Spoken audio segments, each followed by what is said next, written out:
Hi, I'm Ed Parker.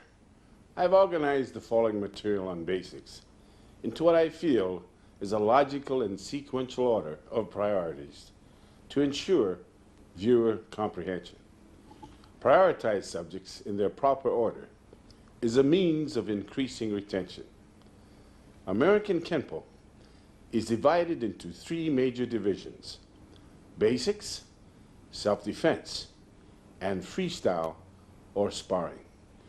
Each are further broken down into subdivisions.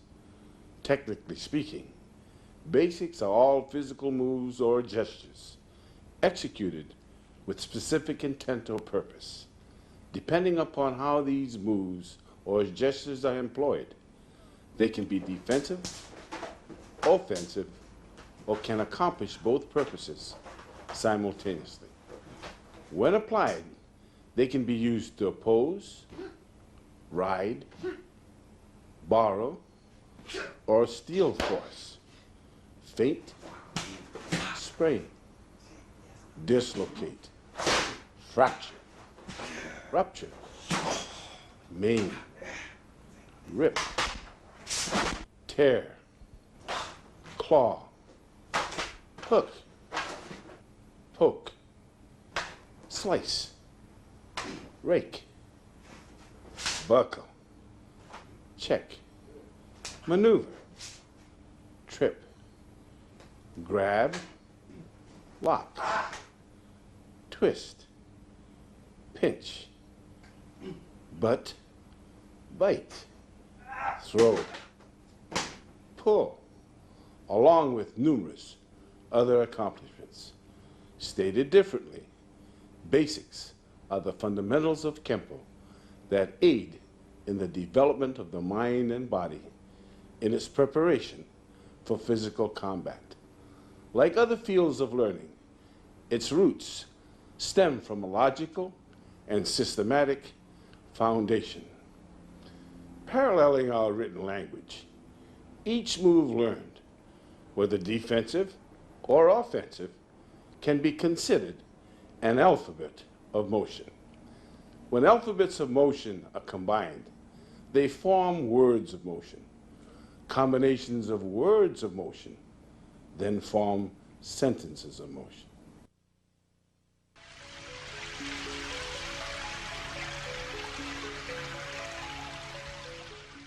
Through my many years of experience, I have developed methods to aid you in your understanding of basics.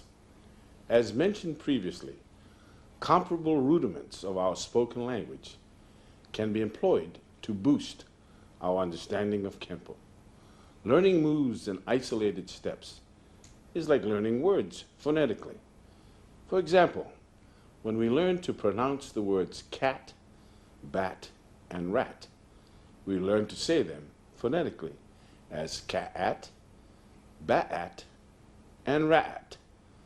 This method of pronouncing and enunciating our words taught us how to become articulate with our vocabulary.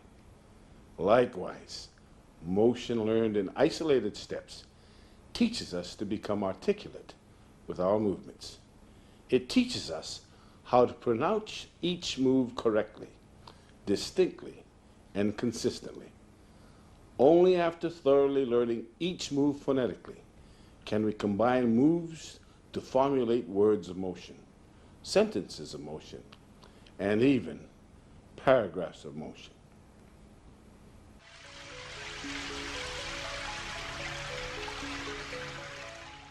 Another method that can be employed is by the numbers.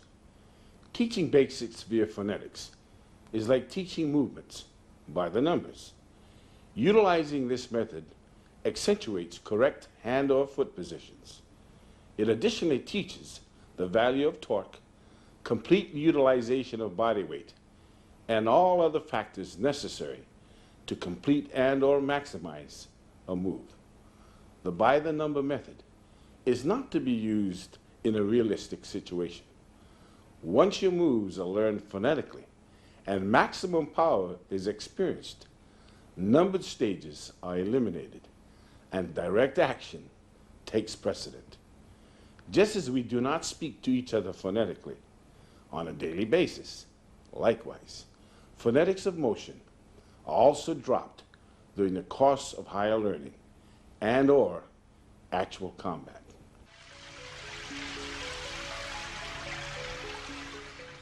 Another method is the use of the clock principle.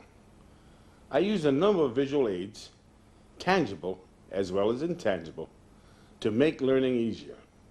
One method is the use of the clock principle. This is a mental visual aid used to teach you the proper positioning of your feet and hands in the performance of your basics, forms, or they call it basics in motion, self-defense techniques, freestyle techniques, etc. For example, before starting a form, you'll be asked to picture yourself standing in the middle of a large clock that has been placed on the floor. The wall you face when first starting represents 12 o'clock. To your right, 3 o'clock. Directly behind of you, 6 o'clock. And to your left, 9 o'clock. As you move from your starting position, you are to mentally picture where the other numbers on the clock are, thus giving you a more precise sense of direction when performing. This principle also applies while learning self-defense techniques. 12 o'clock is the starting direction, regardless of where the attack stems from, flank, rear, or otherwise. To use another example, you may be facing 12 o'clock with your opponent attacking you from 3 o'clock. You may be taught to have your left foot step back to 9 o'clock as you face your opponent who's attacking from 3 o'clock. 3 viewpoints are involved here. The original direction in which you were facing, that's 12 o'clock, the angle from which your opponent attacked you, that was 3 o'clock, and the correct position of your foot, 9 o'clock, which is necessary to thwart the attack. In short, the clock principle is a directional reference used to aid you in selecting the proper direction when attacked, retaliating, or working your basics.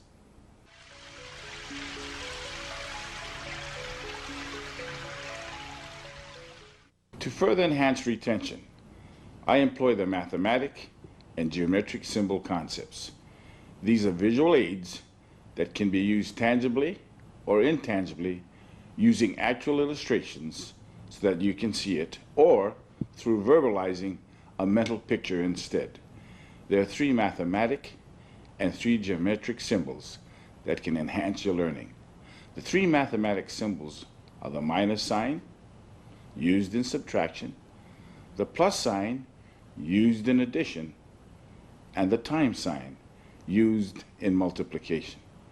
The 3 geometric symbols are the circle, square, and triangle. All of these symbols will be used periodically throughout my videos to simplify your learning. Both mathematic and geometric symbol concepts and the clock principle can be used interchangeably, thus providing similar results and benefits. For example, visualize yourself standing again in the middle of a big clock. As you'll notice, a line drawn from 9 o'clock to 3 o'clock will give you a minus sign. Superimpose it with a line from 12 o'clock to 6 o'clock and it will create a plus sign. Draw a straight line from midpoint of 7 and 8 to midpoint of 1 and 2, then superimpose a straight line from midpoint of 10 and 11 to midpoint of 4 and 5, and you will have a times or multiplication sign. Connect all of the numbers with an arc, and you will have a circle. Draw 4 lines within the clock circumference, and you will develop a square. Divide the square in half from corner to corner, and you will form 2 triangles which could be condensed to 1. Another value that the clock, mathematic, and geometric concepts offer, other than aiding you in determining proper angles and directions, is the help it gives you in proportionately fitting the art to the specific measurements of your anatomy. Examples of proportionately fitting the art to the specific measurements of your anatomy will be demonstrated in this tape.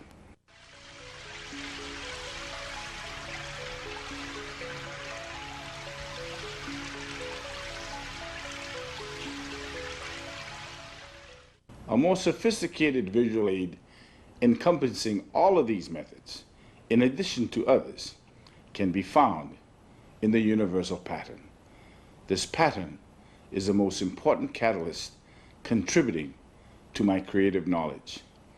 Through it and by it, I've been able to extensively structure American Kenpo. It has opened up untold avenues that have given me answers beyond my comprehension. Because of it, I have learned to effortlessly convert embryonic moves to sophisticated moves and to differentiate between the terms opposite and reverse, especially when applying them defensively as well as offensively. To get a trifle idea of how it can be applied, visualize yourself in the middle of a completed universal pattern. As you can observe, the directions, angles, and orbits that you can pursue are numerous. If you were to take 1/9 of the pattern, pull out some of the smaller patterns contained within, a number of benefits can be derived. There are overlapping circles using both arms, which can be used as an exercise or employed on a partner. The horizontal figure 8, using a single arm, can also be used as an exercise or employed on a partner. Following a path of action from an extended outward block into an inward forearm block, use a pattern of a shaded square. As you can observe from the few samples shown, it would take a number of tapes to explain the universal pattern in its entirety. However, other applications can be viewed throughout my series of tapes.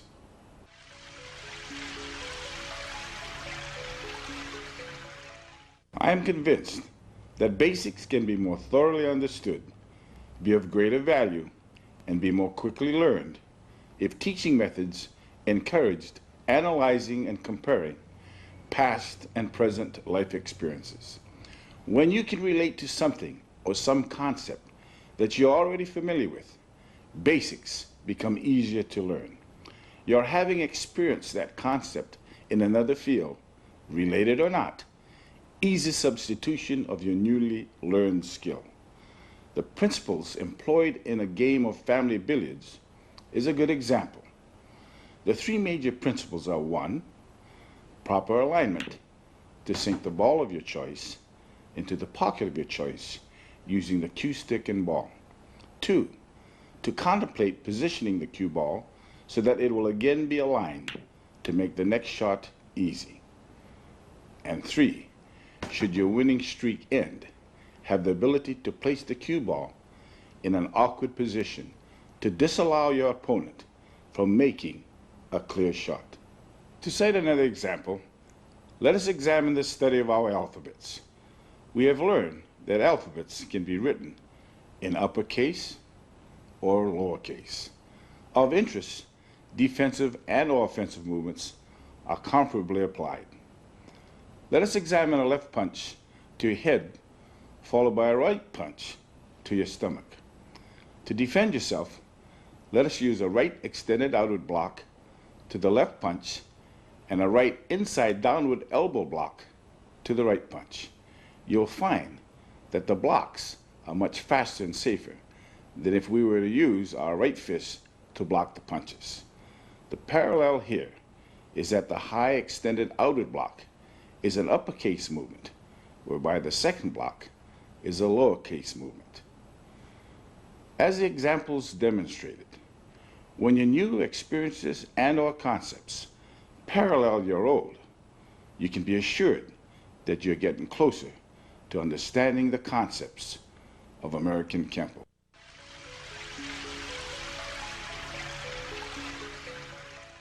Another unique teaching technique, which I often employ while teaching basics, is the rearrangement concept. Since many are only interested in obtaining sufficient knowledge of how to cope with average encounters, the rearrangement concept works well. The concept teaches you how 4 basic moves through the rearrangement process can produce 24 possible combinations without using the same combination twice.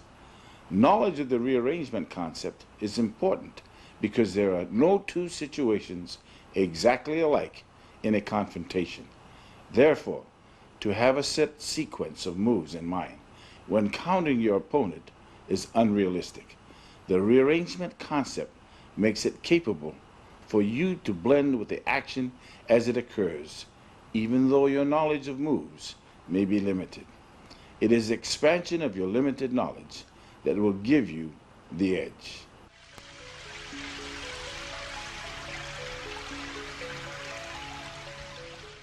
There are 2 rearrangement concepts, the numerical and the alphabetical. The formula in calculating how the numerical rearrangement concept works using 4 moves are as follows. 1 times 2 equals 2. 2 times 3 equals 6. And 6 times 4 equals 24. If you wanted to determine the number of combinations that 5 moves would produce, then multiply 5 times 24, which will give you an answer of 120. 6 times 120 is equal to 720, etc. Please view the tape to see how this concept is applied. To best understand how the numerical rearrangement concept works, let us examine a self-defense technique containing 4 moves and assign each move a number from 1 to 4, assuming that the sequence of 4 moves flows without interruption. Let us assign number 1 to a right inward block executed on the inside of your opponent's right punch. Number 2 to a right chop executed to the right side of your opponent's neck. Number 3 to a right inward horizontal elbow strike to the left side of your opponent's jaw. And number 4 to a right back downward hammer fist strike to your opponent's groin. This sequential flow of movements can be extremely effective if your opponent responds to your action and makes no effort to intentionally or unintentionally obstruct your flow of 4 sequential movements. Let us assume that an opponent does make an effort to defend himself by placing his left hand in a guarding position. If this occurs, let us now see how we can still use the same 4 moves by exercising a simple sequential change employing the numerical rearrangement concept to make it work. Although the sequence of movements will be altered, an uninterrupted flow can still be obtained despite of your opponent's attempt to protect himself. The first move is the same with one exception. Your opponent's left hand is in a guarding position. From move number 1, you can shift into move number 4, then move number 3, and conclude with move number 2. Needless to say, other combinations could be used effectively.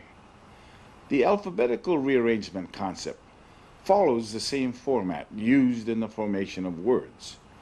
Letters picked from our alphabetical system, when properly arranged, can create words that are familiar to us. Like the numerical rearrangement concept, limited knowledge of the complete alphabetical system can still prove effective if the rearrangement concept is thoroughly understood. For instance, if you were to only learn the alphabet from A to G, you can still benefit from this limited knowledge provided you learned that from these 7 letters of the alphabet, you can create words such as add, dab, ace, face, fed, fad, deaf, etc. When each of these 7 letters are used more than once, words such as deed, dad, feed, etc. can then be created. As you can observe, you can create a surprisingly large number of words, even though your knowledge of the alphabets may be limited.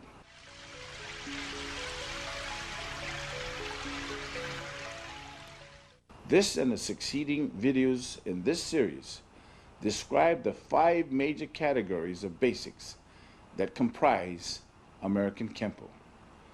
They are stances, maneuvers, blocks, strikes, and specialized moves and methods.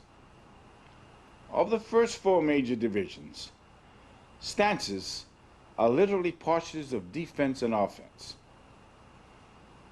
Maneuvers are methods of travel and or body positioning to enhance defense or offense. Blocks are methods of defense. And strikes are methods of offense. The 5th division identifies those moves and methods that cannot be categorized under the first 4 divisions and that unquestionably contain individual characteristics of their own.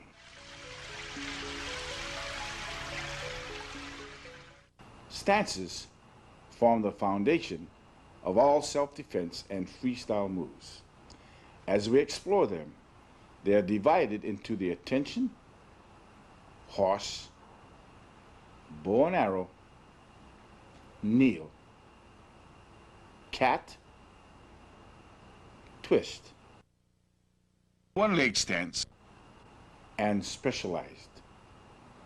Although the stances in American Kenpo may seem unnatural and contrary to conventional methods, they are, nevertheless, relevant against strikes delivered below as well as above the waistline. Stance considerations also encompass the possibility of multiple attacks. Many benefits can be derived from stances. They improve balance, give automatic protection to vulnerable areas, can be used to increase or decrease distance, aid in increasing one's power, assist in buckling, checking, or breaking an opponent's leg, allows for greater maneuverability, enhances an individual's peripheral vision, and much more. Stances can be learned in a variety of ways. The simplest procedure is to learn stationary stances. This method allows you to concentrate on upper body movements only. To include coordinated moves with the lower half of the body when first learning can be frustrating and discouraging. From stationary stances, you must then progress to stance changes while in place. This phase of training incorporates shifting your weight to 1. Increase range, thus making distance an ally, or to 2. Decrease existing range to help increase power, or crowd and jam your opponent. The feet in no way moves other than pivoting from one type of stance to another. The desired distance in either case is determined by the position of the upper body. As observed, in-place stance changes significantly reduces time and contributes to economy of motion. It also increases your ability to counter and attack. The 3rd method is learning stances while moving. When this occurs, they can also be classified as foot and body maneuvers, depending upon what you wish to accomplish. And as circumstances dictate, you can walk, cross over, cross back, slide, shuffle, hop, skip, jump, or leap with them. When combining these methods, stances can be lost in transition since they are not intended to be held for any length of time except to help the flow of motion. However, if you were to isolate each move, specific stances would be distinguishable. Through continuous practice, you will execute stance changes in motion with balance, poise, and power. Ultimately, you'll also learn to relax, maintain correct form, and move with effortless speed. Each stance must be tailored to the width, depth, and height of each individual. Ways of discovering the proper width, depth, and height of each stance, employing the mathematic and geometric symbol concept, will be described and demonstrated in this tape. Study these methods thoroughly. They will aid you in making each stance work more effectively for you.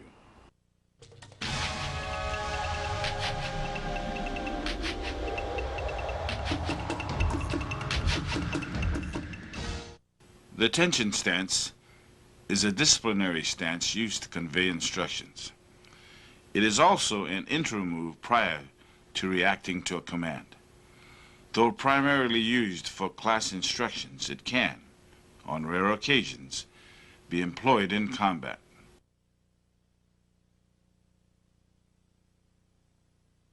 Like the military and other similar agencies, the feet are placed together, kept flat, with the back straight, head erect, and weight equally distributed between feet.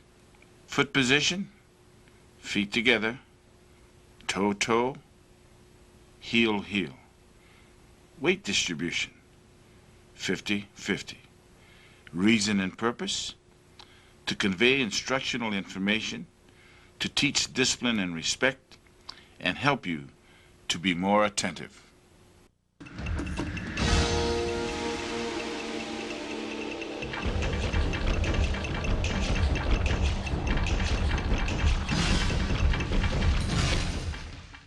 The horse stance is of two types, the training horse and the fighting horse.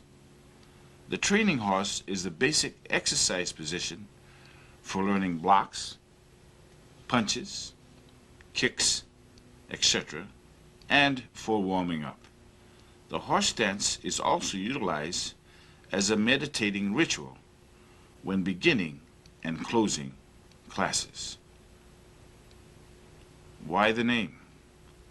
This stance is called the horse stance because it resembles the position used while riding a horse. The horse stance is frequently used in forms, self-defense techniques, and freestyle techniques as an important stance change. The distance between feet is critical, but it will vary according to you. Generally, slightly wider than your shoulder width. If the feet are too close together, the stance is weakened and poor balance. Likewise, if they are too far apart, stance changes and kicking becomes difficult and maneuverability hampered. The correct method to obtain a horse stance is to bend the knees slightly forward and force out to the sides as though they were being pushed apart. Holding the feet in place, avoid bending the knees too far forward or placing the feet too far apart. The fighting horse is almost identical to the training horse. The difference lies in placing your feet in the direction you are facing. Thus both feet are in line with your direction of focus.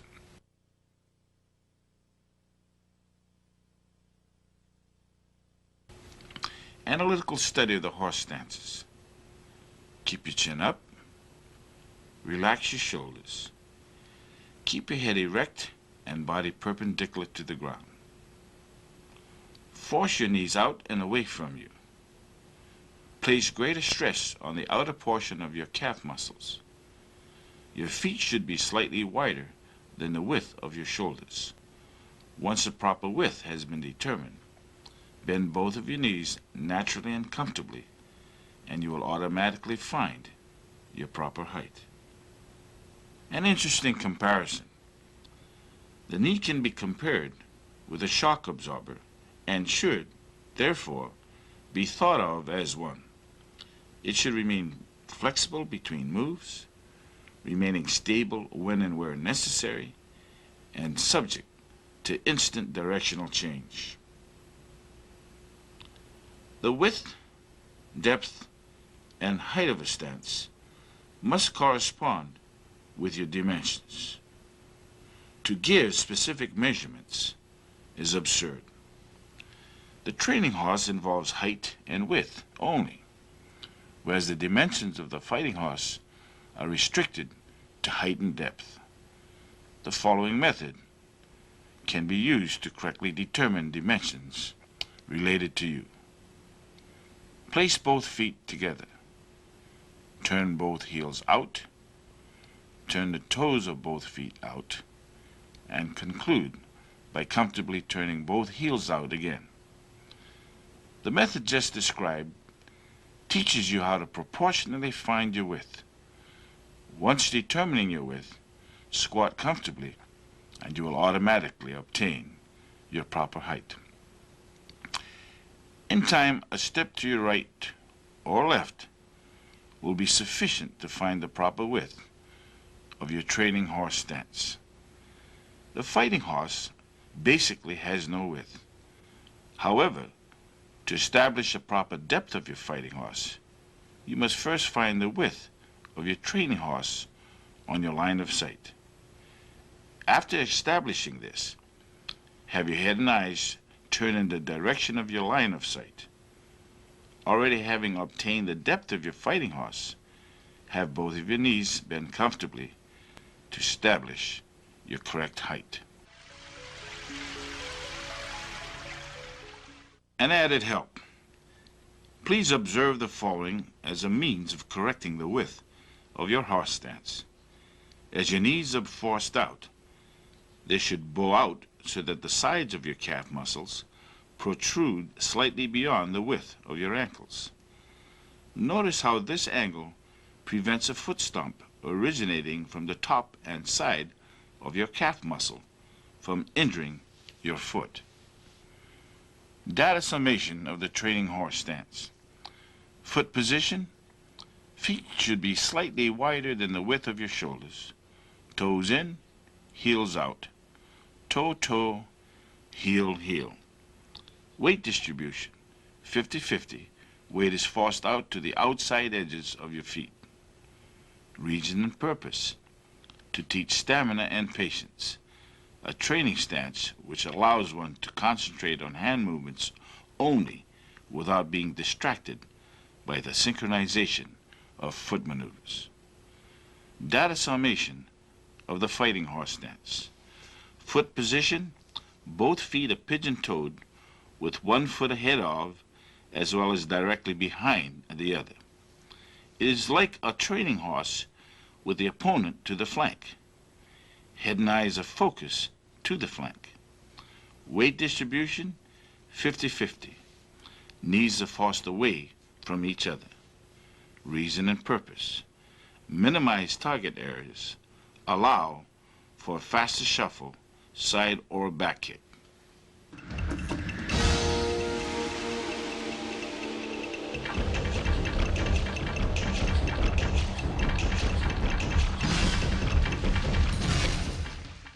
There are three types of bow and arrow stances: the neutral bow, forward bow, and reverse bow.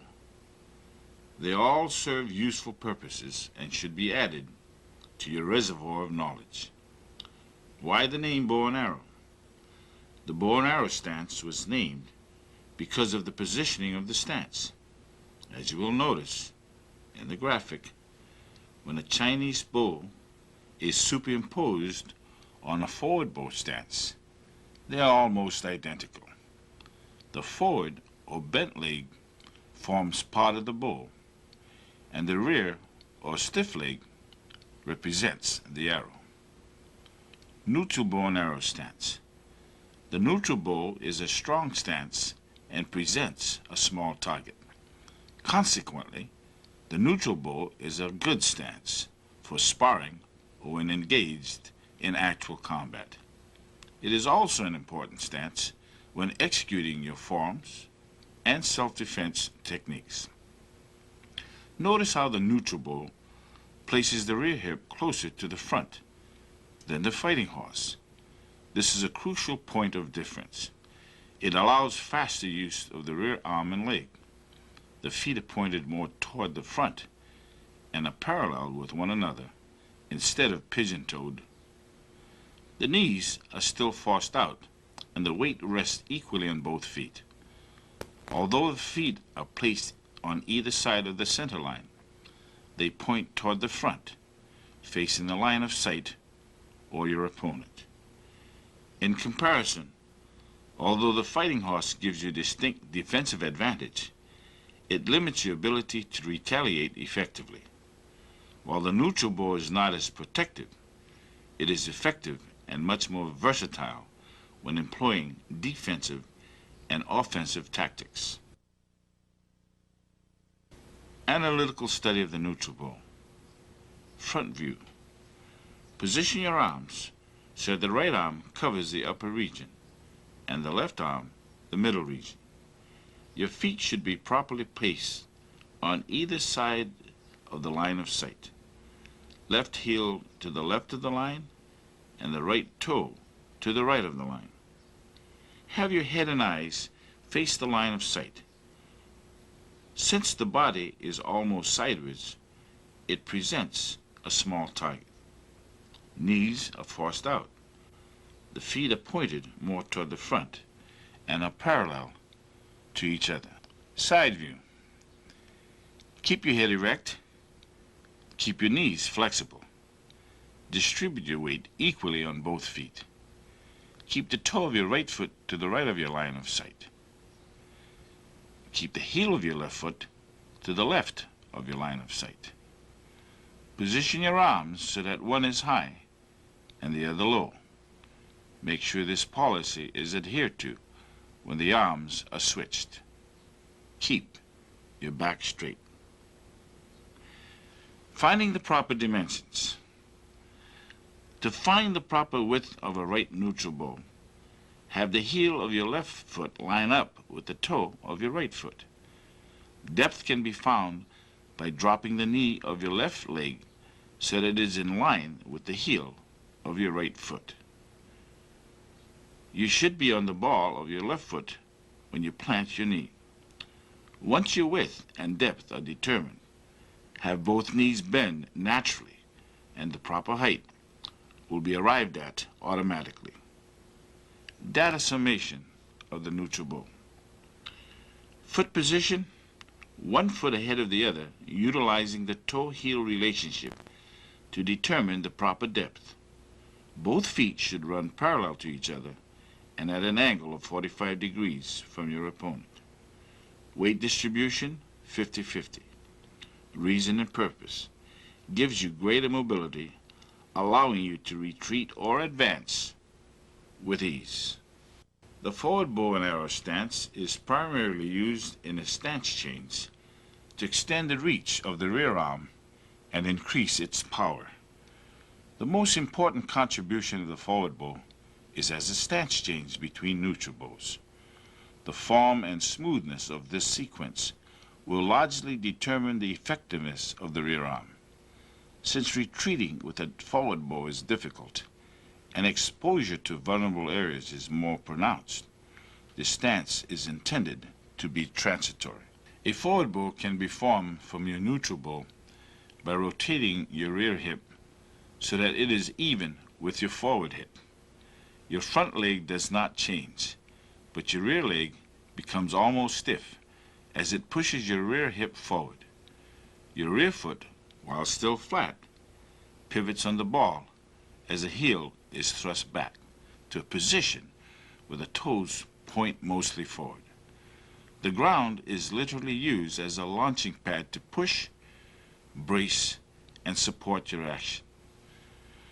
Your weight shifts more to your front leg, but the tendency to lean with your shoulders or stiffen your forward leg must be avoided. To check your form, observe yourself in a mirror. The movement is a rotation of your waist while your back remains straight. Keep your shoulders square and parallel to the mirror, but do not raise your head nor move forward. Analytical study of the forward bow, front view. Anchor your right elbow. The position of your front leg does not change. It is identical to your right neutral bow. Your head does not raise up, nor does it move forward. Have both of your arms in position to guard your vital areas. Keep your left foot and leg parallel to the line of sight. Top view. Make sure your hips and shoulders are parallel to each other. Focus your eyes straight ahead. Have the heel of your left foot anchored to the ground. Make sure your shoulders are square and parallel to the wall in front of you. Keep your right hand high. Position your left hand low.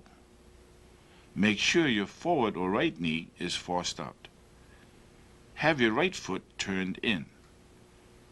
Do not lean forward or back with your shoulders. Keep your rear or left hip forward. Your left leg is kept rigid in this stance. Keep your left foot flat. The toes of your left foot should point forward. Finding the proper dimensions. Finding the proper dimensions for the forward bow are simple. First, find the dimensions of your right neutral bow. Once this has been determined, have the heel of your left foot thrust back by pivoting on the ball of that foot. Push your left hip forward as you stiffen your left leg so that both hips line up with each other. Upon completing this adjustment, all dimensions, width, depth, and height would be established automatically. Data summation of the forward bow. Foot position, one foot is ahead of the other with your right foot at a 45-degree angle from your opponent and your left foot at a 90-degree angle from your opponent. Basically, a toe-heel, heel-knee relationship. Weight distribution, 60-40. 60% of your weight is on the right or forward leg, and 40% is on your left or rear leg. Reason and purpose. Gives you greater reach, enhances your power, and allows you a greater foundation with which to brace yourself. It is useful as a leg check, buckle, or break. Reverse bow and arrow stance. The reverse bow and arrow stance is essentially the same as a forward bow, with the head and shoulders turned to the back. As a stance change, the reverse bow serves three primary purposes. One, it creates distance by pivoting away. Two, rotation can increase the power of certain strikes. And three, as the leg stiffens, it can buckle or sweep.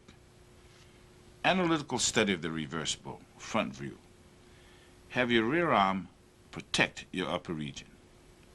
Have your forward arm protect your lower region. Keep your rear knee bent. Keep your forward leg stiff. Top view. Make sure your shoulders are parallel to your line of sight. Keep your forward foot flat. The foot position is the same as a forward bow, with the exception that the head and eyes are turned into the opposite direction. Side view. Have your head and eyes turned toward the opposite direction after establishing a forward bow. Keep your forward arm low. Thrust your heel out and then anchor it to the ground. Keep your rear arm high. Keep both feet flat. Finding the proper dimensions. Again, find the proper dimensions for a neutral bow. However, form the neutral bow in the opposite direction of your intended line of sight. Immediately execute a forward bow while facing the same direction. Upon completion of the forward bow, have your head turn in the opposite direction, toward your intended line of sight. This final movement will automatically place you in a reverse bow with all dimensions, width, depth, and height, adjusted to your own specifications. Data summation of the reverse bow. Foot position. One foot is ahead of the other, with the forward foot at a 90-degree angle, heel out, from your opponent, and the rear foot at 45 degrees, heel out. This stance is the opposite or reverse of a forward bow with your head and eyes turned toward your opponent. Weight distribution, 40-60. 40% of your weight is on the forward leg and 60% on the rear leg. Reason and purpose. Allows one greater distance although remaining in place. Give greater power using opposing force.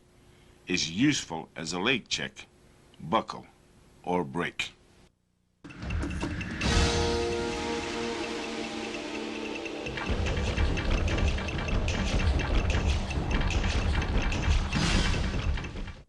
Kneel stances. Kneel stances are of two types, wide and close. The major difference between the wide and close kneels is the space between the knees. The feet are basically the same distance apart in width as a neutral bow, but may vary in depth depending on circumstances. 3 facts explains its use. 1.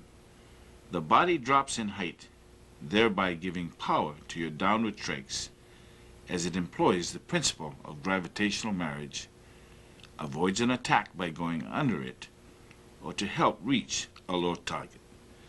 2.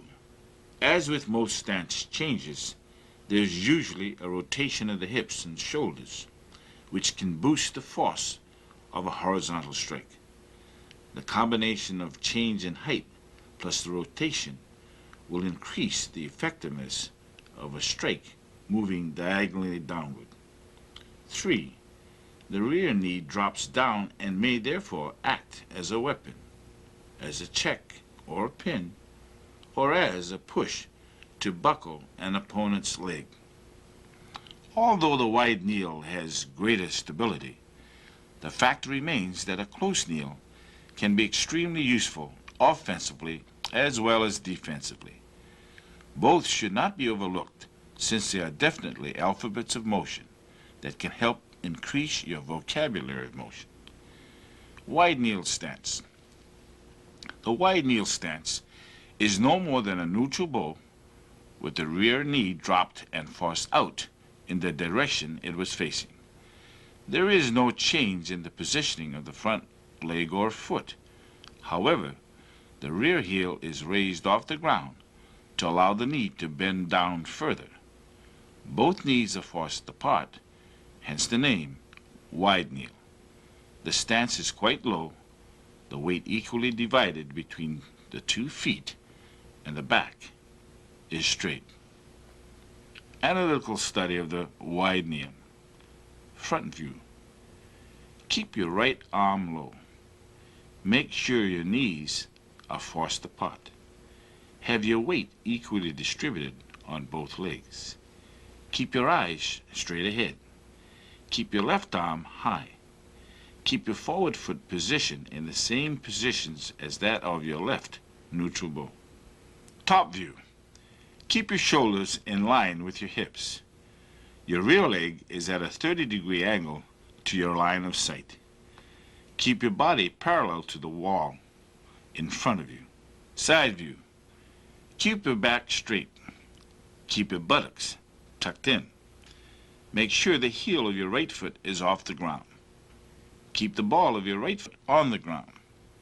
Keep your head erect. Place your hands and arms in guard position. Keep your left foot flat. Finding the proper dimensions. First, find the proper dimensions for a neutral ball. Now bend, drop, and force your rear knee out on a 30-degree angle from your upper body, which is vertical and erect. Make sure your rear knee is one handspan, your hand, from the ground. Although the width and depth of this stance is the same as a neutral bow, even though the rear heel is raised, a handspan measurement should aid you in obtaining the proper height for the stance. Data summation of the wide kneel. Foot position. Forward foot is at a 45-degree angle to your opponent. Rear foot at a 45-degree angle from your opponent, resting on the ground. Like a neutral bow, only your body drops in position. Weight distribution, 50-50. Rear knee is forced out. Reason and purpose. The drop in height gives added power, that is gravitational marriage, avoids an attack, gives you better access to low targets, can act as a pin or check, and gives greater stability. Close kneel stance. The close kneel stance is no more than a forward bow with the rear knee dropped 1 to 2 inches from the ground. The width remains the same, but the depth may fluctuate by sliding the rear foot forward on your line of sight.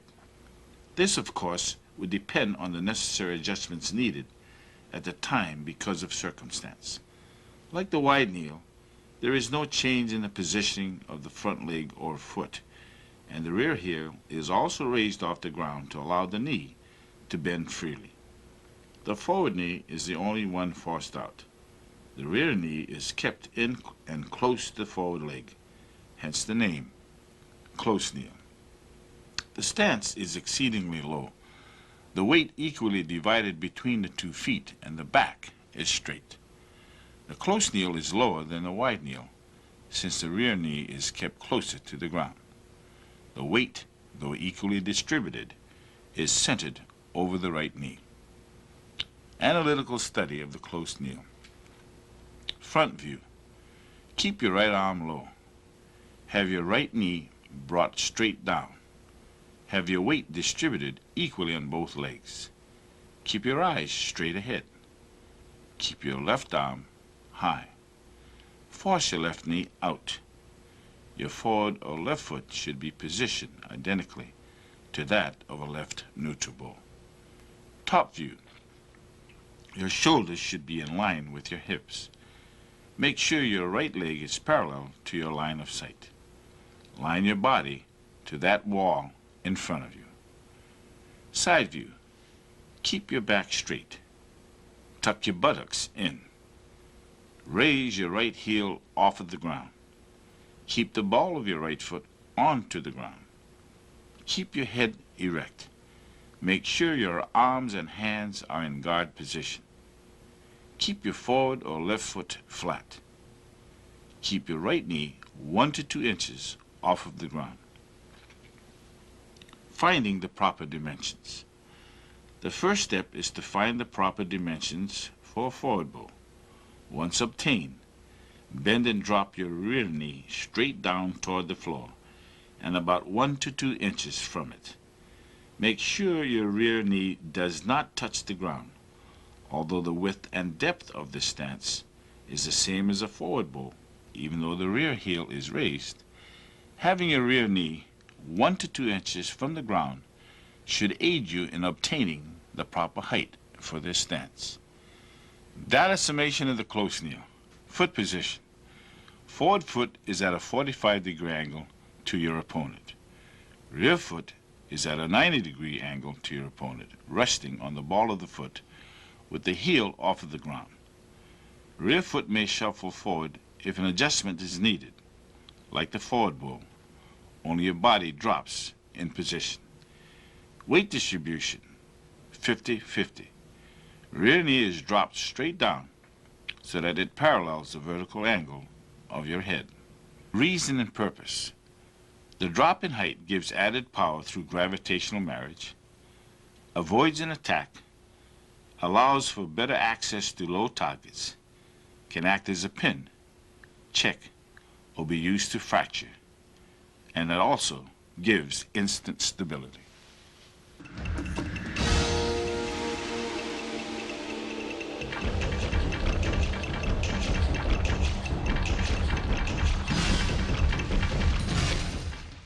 The cat stance also consists of two types, 45-degree and 90-degree stances. In both of the cat stances, the forward leg rests lightly and is poised for a kick. Shifting the weight off of the front leg also provides a defense against a possible leg sweep.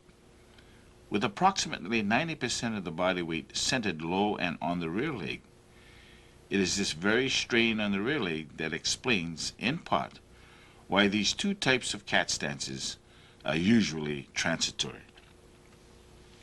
45-degree cat. While executing the 45-degree cat stance, the rear foot is flat and points off to the side at a 45-degree angle with the knee bent, facing the same direction. Since the thighs in this stance are relatively close together, the 45-degree cat, when in transition, protects the groin. The ball of the front foot, while resting on the ground, is in line with the rear heel and placed far enough forward so the side view shows the angle of the forward leg to be a little less than vertical. Analytical study of the 45-degree cat. Front view. Keep your right arm low. Remain flat on your right foot. Keep 90% of your weight on your right foot. Your eyes and head should face straight ahead. Keep your left arm high.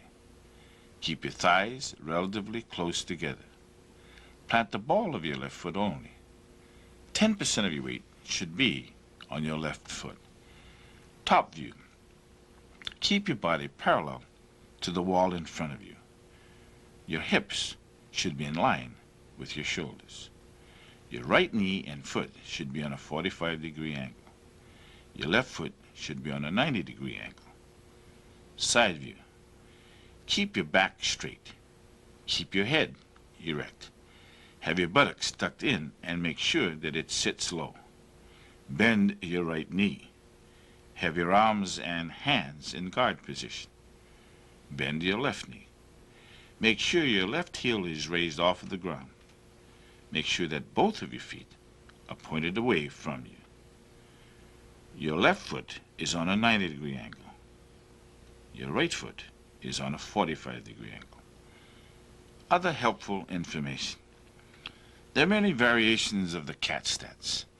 The primary difference generally involves the forward foot. Although very little weight is placed upon it, you may position the foot so that it rests on 1, the ball of the foot, 2, the flat of the foot, or 3, the heel of the foot. Regardless of what is used, they basically serve the same purpose. Special note, according to history, practitioners often place their bare feet on the ground in any one of the 3 variations demonstrated to feel the ground vibrations of approaching men or horses. Finding the proper dimensions. A helpful aid in finding the proper dimensions for a 45-degree cat is to again use the plus symbol to visually assist you. Position the rear foot so that the foot points out on a 45-degree angle. Place the heel of your forward foot against the heel of your rear foot. Now proceed to lift your forward foot and scratch a parallel and imaginary line where the big toe of that foot ends. Lift your forward foot and place the heel of that foot on the imaginary line that was just mentally drawn. Place 10% of your weight on the ball of your forward foot and lean back so that the remaining 90% of your weight rests on your rear leg. Data summation of the 45-degree cat. Foot position. The toes and foot of your forward leg are on a 90-degree angle to your opponent, with the rear foot at a 45-degree angle to your opponent. They are 45 degrees from each other. Weight distribution, 10-90. 10% of the weight is on the forward leg, 90% on the rear leg. Reason and purpose. Useful in transition. Poised for a kick. Better use against a frontal attack. Useful defensively as well as offensively. Forward leg cannot be easily upset by a sweep. 90-degree cat. The rear foot is flat when forming the 90-degree cat stance. However, the difference is the direction of the toes and foot, which point off to the side at a 90-degree angle with the knee bent in the same direction. The thighs in this case are not close together as a 45-degree cat. This stance normally occurs from a surprise flank attack where there isn't enough time for the rear foot to shift into a 45-degree angle. With time being the primary factor, the forward foot is the only leg that is activated. When this occurs, the rear foot remains at 90-degree angle to the forward foot. There is no protection to the groin because of the legs being so wide apart. Therefore, other hand positions are necessary to compensate for this. The ball of the front foot is also in line with the rear heel and placed far enough forward so that the side view shows the shin a little less than vertical. Analytical study of the 90-degree cat stance. Front view. Keep your right arm low. Make sure that your thighs are apart rather than together. Keep your right foot flat on the ground. Keep your eyes and head focused straight ahead. Keep your left arm high. Plant the ball of your left foot. Place 90% of your weight on your right foot. Place 10% of your weight on your left foot. Top view. Your body should be parallel to the wall in front of you. Line your hips up with your shoulders. Make sure your right knee and foot on a 90-degree angle. Side view.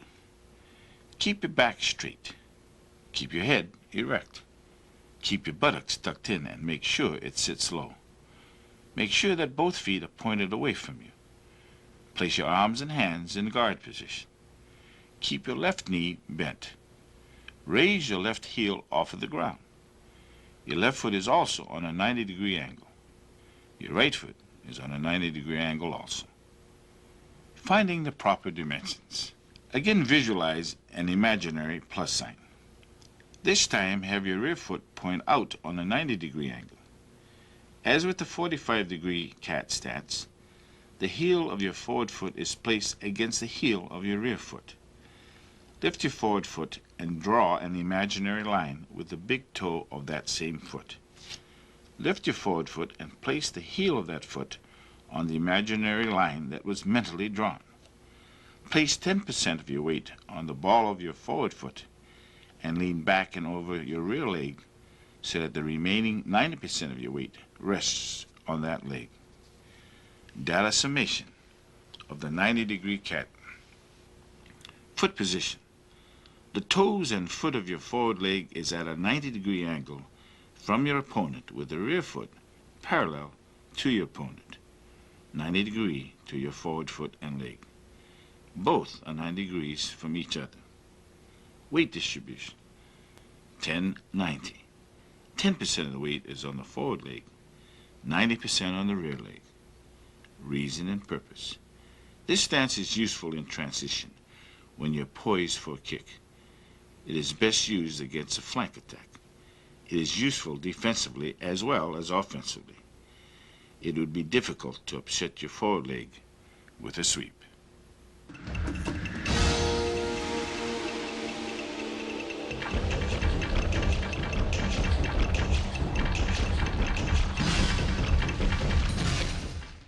The twist stance is of two types, front and rear.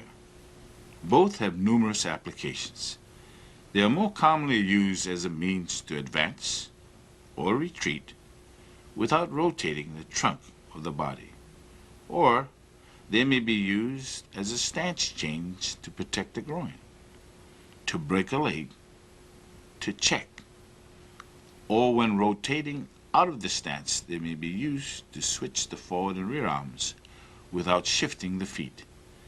When assuming the stance, They can be used as a follow-through for a sweep or kick, and on occasion they may be used as deceptive moves when freestyling. Twist is a short term for twisted horse, so called because the stance can be readily formed from a horse stance by twisting the waist and allowing the feet to pivot freely. A good twist sits quite low and maintains half weight on the ball of the rear foot. With practice, both twist stances can be held comfortably, since strength comes from resting one knee on the calf of the other. Front twist. An easy method to form a front twist stance, other than twisting into it from a horse stance, is to start from a left neutral bow and have the rear or right foot slide directly forward and past the front foot, while the toes of the right foot continue to point off to the side. As your weight moves forward, the heel of the stationary or left leg comes off the ground, permitting the knee of the same leg to bend forward until it rests on the calf of the right leg. The right foot lies flat on the floor. The feet are now basically at right angles, a little less than the width of a horse stance apart. Once positioned in the front twist, the shoulders or hips do not rotate, and the maneuver prior to establishing the front twist is called a right front crossover. Analytical study of the front twist. Front view. Keep your eyes and head focused forward. Keep your right arm low. Keep your right foot flat. Distribute your weight equally on both legs and feet. Keep your left arm high. Have your left knee rest on your right calf. Do not allow any space between your legs. Have your left foot rest on the ball of the foot only. Top view. Keep your hips in line with your shoulders. Your right foot should also be parallel to the wall in front of you. Keep your upper torso on a 45-degree angle to the wall in front of you. Side view. Keep your back straight. Keep your buttocks tucked in. Bend your left knee and have it rest on the center of your right calf. Make sure your left heel is off of the ground. Keep your head erect. Place your arms and hands in guard position. Keep your right knee bent. Keep your forward foot flat and have it point out and away from you. Finding the proper dimensions. First, find the proper dimensions for a left neutral bow. Now slide the rear or right foot directly forward and past the front or left foot so that it is approximately half the distance or width of what a horse stance would be for you. This maneuver will aid you in obtaining the proper width and depth of your front twist stance. To obtain the proper height, rest your left knee on the calf of your right leg and drop your body weight so that it securely rests on your right calf. Do not allow any space between your legs. Data summation of the front twist. Foot position. Forward foot is parallel to the opponent and placed flat on the floor. Rear foot is on a 45-degree angle to your opponent and on the ball of that foot. Weight distribution, 50-50.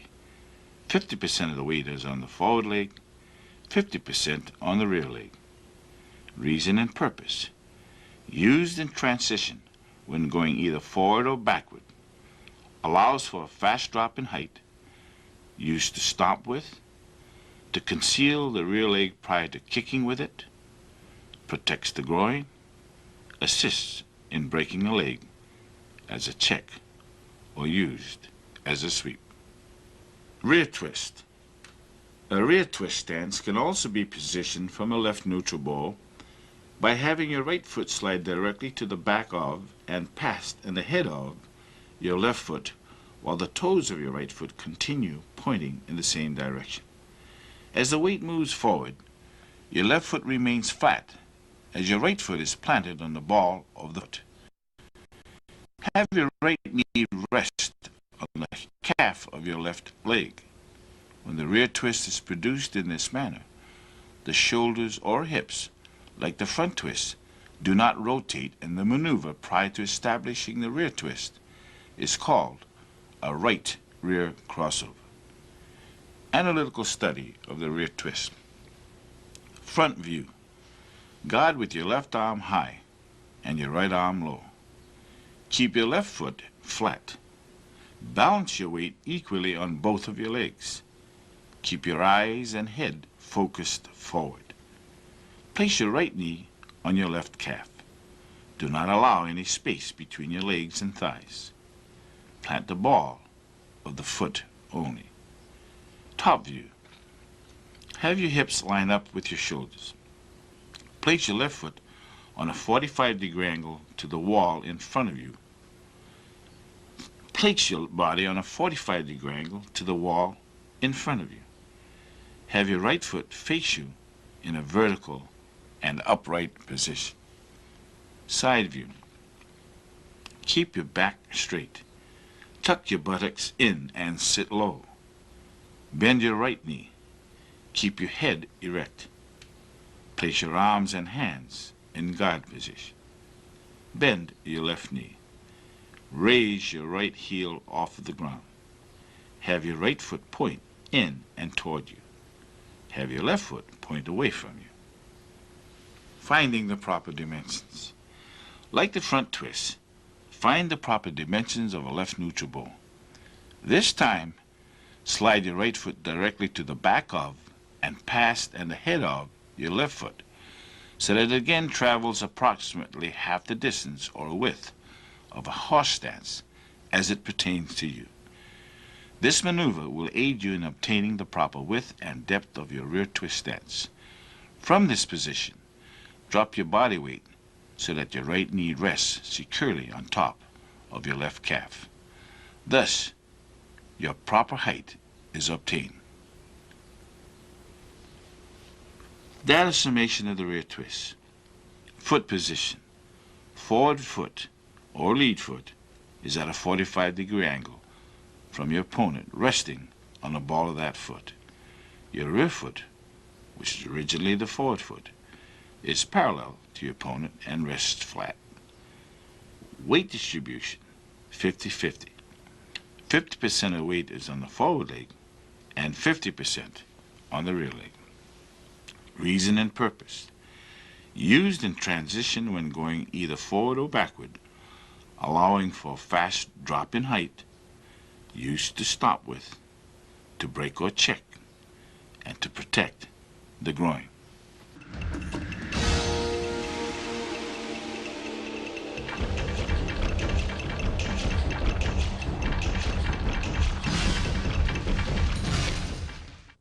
The one-leg stance can be formed several ways. The name is self-explanatory. However, what constitutes a right or left one-leg stance does differ from the other stances learned in this tape.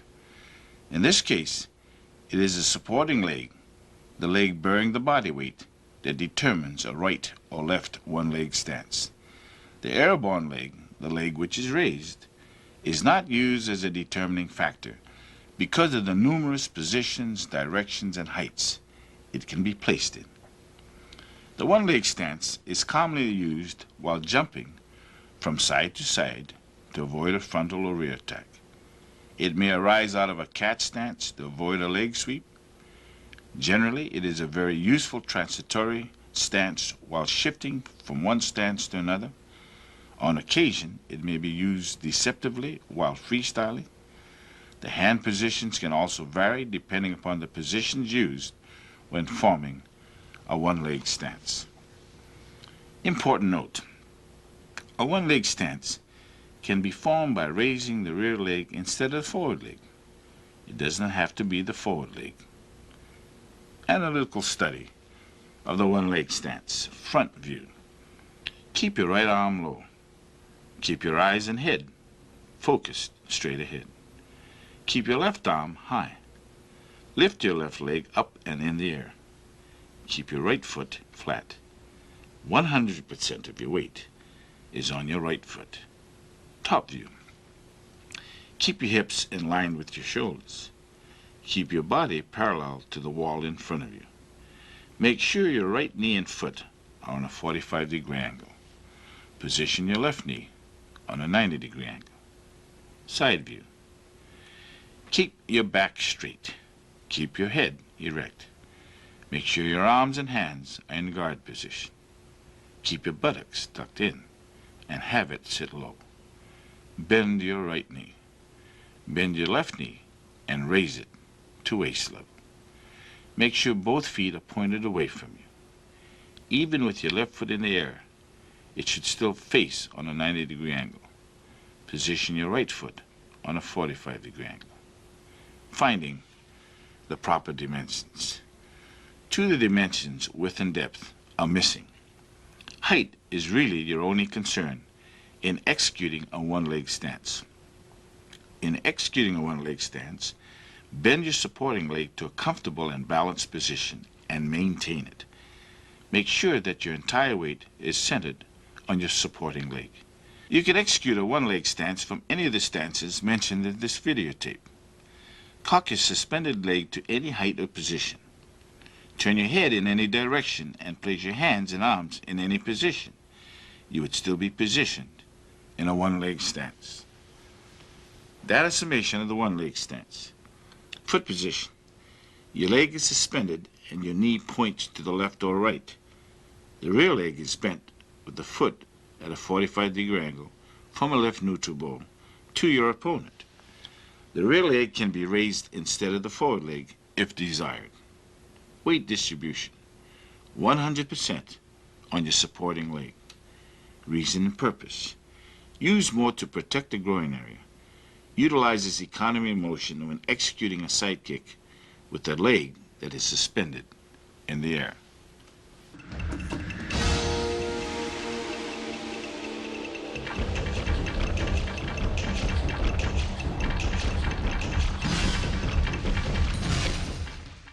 The two specialized stances are the concave and the diamond stances. Because they are transitory stances used to heighten as well as support the effects of a technique, they will be demonstrated and not explained as heretofore presented. The technique leap of death demonstrates both the diamond and concave stances. The technique also employs a number of the stances previously discussed and how the clock principle satisfactorily pinpoints direction. Please note the employment of the left transitory neutral bow, left reverse bow, left forward bow, left close kneel, and right close kneel stances. Leap of death is for a front right step through straight punch. The technique requires that you step back with your right foot towards 6 o'clock into a left transitional neutral bow facing 12 o'clock. As you step back with your right foot, execute a right outward parry to the outside of your opponent's right punch. Continue to ride the force of your opponent's punch by pivoting in a left reverse bow. Simultaneous with your pivot, have your right hand grab your opponent's right wrist while delivering a left inward horizontal heel palm strike under and to the outside of your opponent's right elbow. The explosive flow of your action should guide your opponent diagonally and down past your right hip. Instantly reverse the flow of your action as you pivot counterclockwise into a left forward bow facing 12 o'clock. As you pivot, maintain control of your opponent's right wrist with your right hand while simultaneously delivering a left outward back knuckle strike to your opponent's right lower rib cage. Again, reverse the flow of your action as you pivot clockwise into a left reverse bow facing 12 o'clock. As you pivot, maintain control of the opponent's right wrist while simultaneously delivering a left inward heel palm strike to the back of his right shoulder. The explosive flow of your action should jerk your opponent diagonally and down to the ground.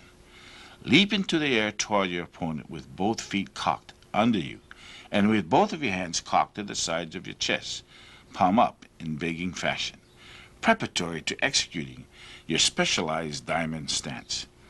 Land in a diamond stance on your opponent so that the heels of both feet strike to your opponent's kidneys. Right heel to right kidney, left heel to left kidney. Immediately slide both heels off your opponent's kidneys. Using quarter beat timing, take advantage of your opponent's body reaction by executing simultaneous heel palm strikes to the back of your opponent's mastoids. Right heel palm to right mastoid, left heel palm to left mastoid. This should stun your opponent as well as drive his face into the ground. From the reaction of your opponent's face hitting the ground and bouncing back up, slip both of your hands along your opponent's face and under his chin. Immediately switch into a concave stance as you pull up and toward you with both of your hands, using your knees to brace down and against your opponent's shoulder blades. The intention here is to stretch your opponent's neck and throat to their limits. Without disengaging from your opponent, twist his head and neck clockwise to snap his neck.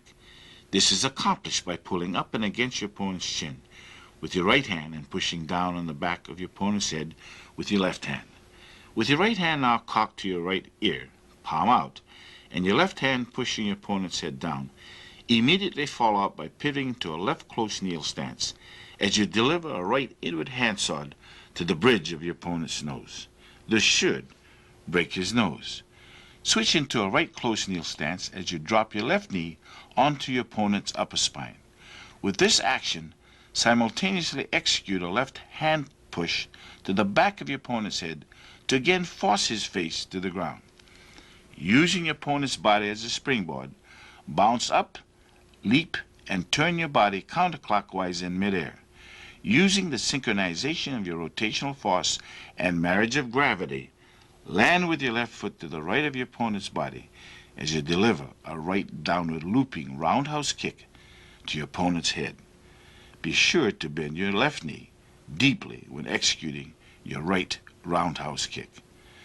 From the point of contact of your right kick, execute a right front crossover and cover out twice toward 1030.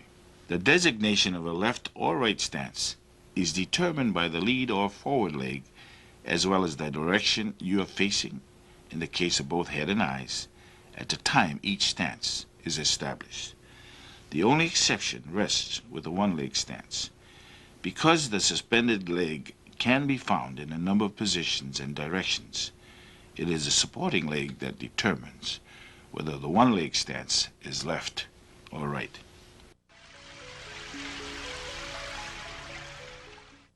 I hope you have enjoyed Sophisticated Basics 1. Review the many methods of study discussed, as well as the stances illustrated, by rewinding the tape as often as required. This can help your training immensely and assist you in achieving your goals more expeditiously. Grasp the rearrangement concepts along with the many methods discussed, and you will establish good, solid basics. To do so will aid you in converting embryonic movements to sophisticated movements. Obviously, there are many approaches to teaching basics. Whatever the approach, I admonish you to follow a progressive lesson plan geared to individual ability. Determine your strong points as well as those that come naturally. Then proceed to cultivate these positive attributes first.